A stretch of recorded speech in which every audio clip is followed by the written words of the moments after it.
Habari za asubuhi, ndugu mawakili, wanachama wa Tanganyika Law Society, viongozi wa chama cha mawakili pamoja na wananchi kwa ujumla. Tulioko mbele yenu ni chapter conveners wa chama cha mawakili Tanganyika, ambapo tunawakilisha chapter zote ambazo ni 21, na kwa siku ya leo tupo mawakili wa chapters mbalimbali. Mbele yenu tuna chapter ya Ilala, tuna chapter Morogoro, tuna chapter Ubungo, tuna chapter Temeke, tuna chapter Kinondoni, ambao wapo hapa kama wawakilishi wa chapter nyingine.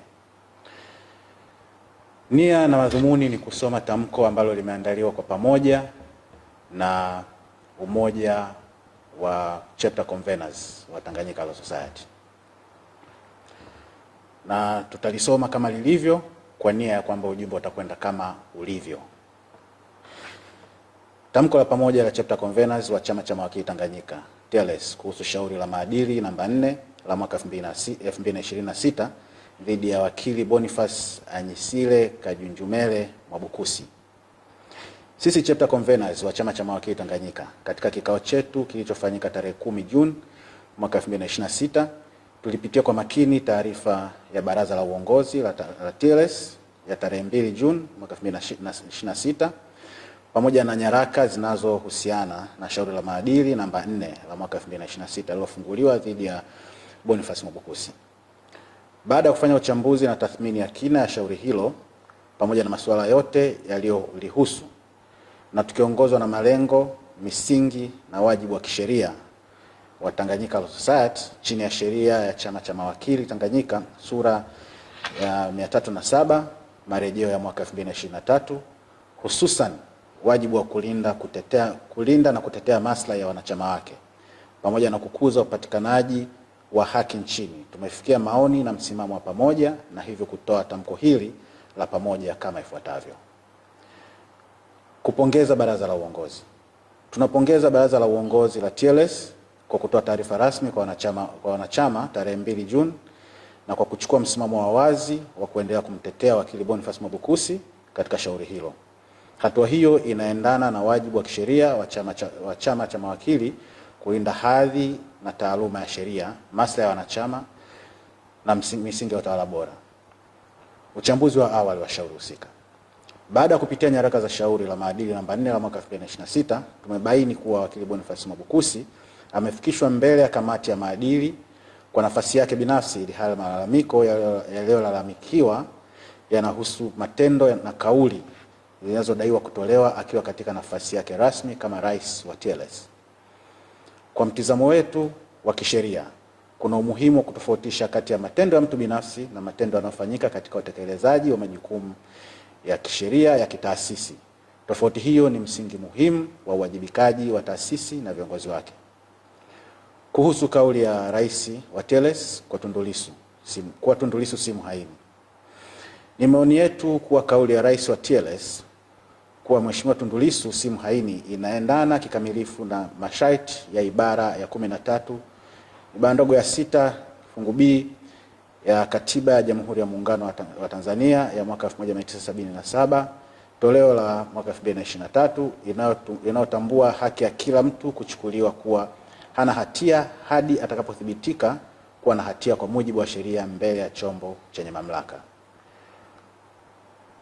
Kwa kuwa hakuna mahakama iliyokuwa imemtia hatiani Tundu Lissu kwa kosa la uhaini wakati kauli hiyo ilipotolewa, hatuoni kauli hiyo kuwa ni ukiukwaji wa sheria au maadili ya taaluma ya sheria.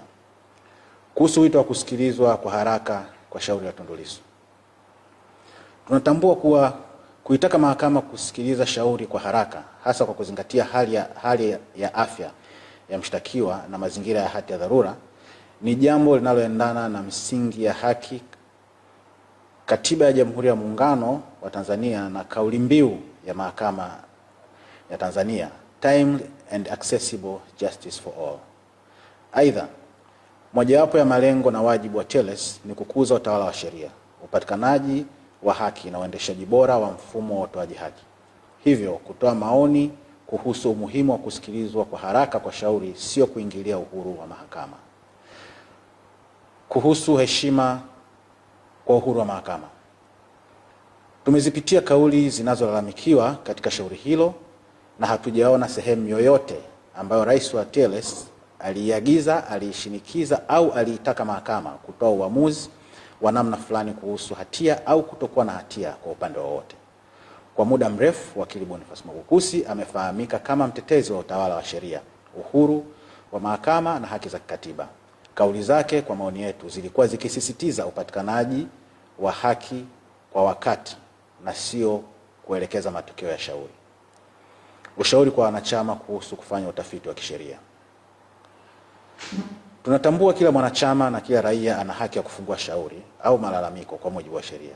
Hata hivyo, tunawasihi mawakili, hususan mawakili vijana, kuendelea kufanya tafiti za kutosha za kisheria na kutafuta ushauri wa kitaaluma kutoka kwa mawakili waandamizi ili kuhakikisha kuwa mashauri yanayofunguliwa yana misingi imara ya kisheria. Ni muhimu watambue tofauti kati ya masuala yanayomhusu mtu binafsi na yale yanayohusu taasisi, pamoja na msingi ya uwajibikaji wa viongozi wanaotekeleza majukumu yao ya kisheria kwa niaba ya taasisi. Umuhimu wa mafunzo endelevu ya kitaaluma, yani CLE. Tunawahimiza wanachama wote kushiriki kikamilifu mafunzo endelevu ya kitaaluma ili kuendelea kujijengea uwezo, kuongeza umahiri wa taaluma na kuimarisha uelewa wa kisheria na taratibu za uendeshaji wa mashauri. Ushiriki katika mafunzo hayo husaidia kupunguza uwezekano wa kufungua mashauri bila kubaini wadawa sahihi, kiini halisi cha mgogoro, utaratibu wa kuanzisha shauri husika, hivyo kuendelea kulinda hadhi ya taaluma ya sheria nchini. Matumizi sahihi ya mchakato wa kimahakama. Tunawakumbusha wanachama wote umuhimu wa kuheshimu madhumuni ya mchakato wa kimahakama na kujiepusha na vitendo vinavyoweza kutafsiriwa kama matumizi mabaya ya mchakato huo, yani abuse of court process. Taaluma ya sheria inapaswa kutumiwa kuimarisha utawala wa sheria, kulinda taasisi zetu na kukuza imani ya umma kwa mfumo wa haki. Aidha, tunasisitiza kwa maslahi ya taaluma ya sheria, chama chetu na taifa kwa ujumla yanapaswa kupewa uzito unaostahili wakati wote, badala ya kuruhusu maslahi binafsi ya mtu mmoja au kikundi cha watu wachache kutangulizwa mbele ya maslahi mapana ya wanachama, taaluma na umma kwa ujumla. Ombi kwa baraza la uongozi. Tunaliomba baraza la uongozi kuendelea kuwapatia wanachama taarifa rasmi kuhusu mwenendo wa shauri hilo kadri zinavyopatikana. Vile vile tunashauri baraza la uongozi kutenga rasilimali za dharura zitakazowezesha kugharamiwa kwa mahudhurio ya rais wa TLS katika shauri hilo pamoja na utetezi wake, kwa kuwa hatua zinazolalamikiwa zinadaiwa kufanyika akiwa anatekeleza majukumu rasmi kama rais wa TLS. Kumuunga mkono rais wa TLS na baraza la uongozi kwa ujumla. Tunatamka rasmi kuwa tunamuunga mkono rais wa TLS, wakili Boniface Mwabukusi, pamoja na baraza la uongozi kwa ujumla katika kutekeleza majukumu ya kisheria kitaasisi kwa mujibu wa sheria ya Chama cha Mawakili Tanganyika sura ya 317 marejeo ya mwaka 2023. Utayari wa kushiriki katika jopo la utetezi. Tunatangaza wazi kuwa tupo tayari kushiriki moja kwa moja katika jopo la utetezi wa wakili Boniface Mwabukusi kwa mujibu wa sheria na taratibu husika. Utayari huo unajumuisha kufanya utafiti wa kisheria, kuandaa hoja za utetezi pale zinapohitajika na kuhudhuria vikao vyote vya shauri hilo kama sehemu ya jopo la mawakili watakaomtetea. Aidha, tunawahamasisha wanachama wa TLS kutoka chapter zetu na maeneo mengine nchini kuhudhuria vikao vya shauri hilo ili kuonyesha mshikamano na kuendelea kusimamia hadhi na taaluma ya sheria. Kuhusu maandalizi ya ukumbi wa kusikiliza shauri. Tunaliomba baraza la uongozi kuwasiliana na kamati ya maadili na mamlaka husika ili kuwa na maandalizi ya ukumbi wenye nafasi ya kutosha kuweza kuhudumia jopo kubwa la mawakili watakaoshiriki katika utetezi wa wakili Boniface Mwabukusi pamoja na wanachama wengine watakaopenda kufuatilia mwenendo wa shauri hilo la kiongozi wao wa kitaifa. Tunaamini kuwa kutokana na uzito wa shauri husika, nafasi ya wakili Mwabukusi na maslahi makubwa ya wanachama katika mwenendo wa shauri hilo, ni muhimu kuwepo mazingira yatakayowezesha watakaowezesha ushiriki wa kutosha wa mawakili na wadau wengine bila kuathiri taratibu za usikilizwaji wa shauri. Ulinzi wa sheria kwa viongozi wanaotekeleza majukumu rasmi ya TLS.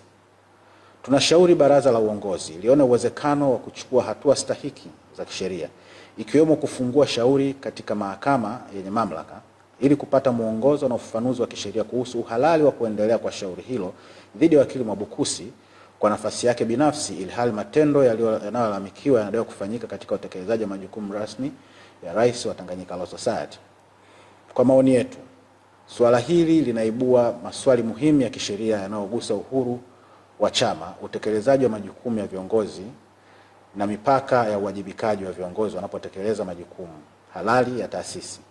Ni muhimu mahakama ipate fursa ya kutoa mwongozo wa kisheria kuhusu iwapo viongozi wa TLS wanaweza kuwajibishwa binafsi kwa matendo wanayoyafanya katika utekelezaji wa majukumu yao rasmi, kwani ufafanuzi huo utasaidia kulinda uhuru wa TLS na kuwawezesha viongozi wa sasa na wa baadaye kutekeleza majukumu yao kwa mujibu wa sheria bila hofu ya kubebeshwa dhima binafsi kwa matendo yanayofanywa kwa niaba ya taasisi. Aidha, katika hatua hiyo tunashauri pia kuombwa kwa amri ya kusimamisha kwa muda uendeshaji wa shauri la maadili namba 4 la mwaka 2026 mpaka pale mahakama yenye mamlaka itakapotoa mwongozo au uamuzi kuhusu masuala ya kisheria yanayoibuka katika shauri husika. Kwa maoni yetu, hatua hiyo itasaidia kuepusha uwezekano wa kuwepo kwa maamuzi yanayoweza kuathiriwa kwa masuala ambayo bado hayajapata ufafanuzi wa mwisho wa kisheria, huku ikihakikisha kuwa haki za pande zote zinazohusika zinalindwa kwa mujibu wa sheria. Hitimisho. Tunawahakikishia wanachama wetu kwa tutaendelea kufuatilia kwa ukaribu, umakini na weledi mwenendo wa shauri hili na masuala yanayolihusu, huku tukiendelea kusimamia na kulinda kikamilifu misingi na madhumuni halisi ya kuanzishwa kwa chama chetu pamoja na utawala wa kisheria nchini, bila uoga, kuyumbishwa wala kurudi nyuma katika utekelezaji wa wajibu wetu kwa wanachama na kwa umma. Na tamko hili limesomwa leo tarehe 20 Juni mwaka 2026, akiwepo mwenyekiti Kevin Dosi kutoka Ubungo Chapter. Nipo na katibu ndugu Baraka Loweka kutoka Morogoro. Pia tupo na wajumbe waliohudhuria kwa maana ya kuwasilisha wajumbe wengine wa chapter zote. Tafadhali. Okay. Margaret Mwihava kutoka chapter Ilala. Dada. Fauzia Lema kutoka Temeke chapter. Na Faraji Mangula kutoka Kinondoni chapter, Dar es Salaam. Asanteni kwa kusikiliza.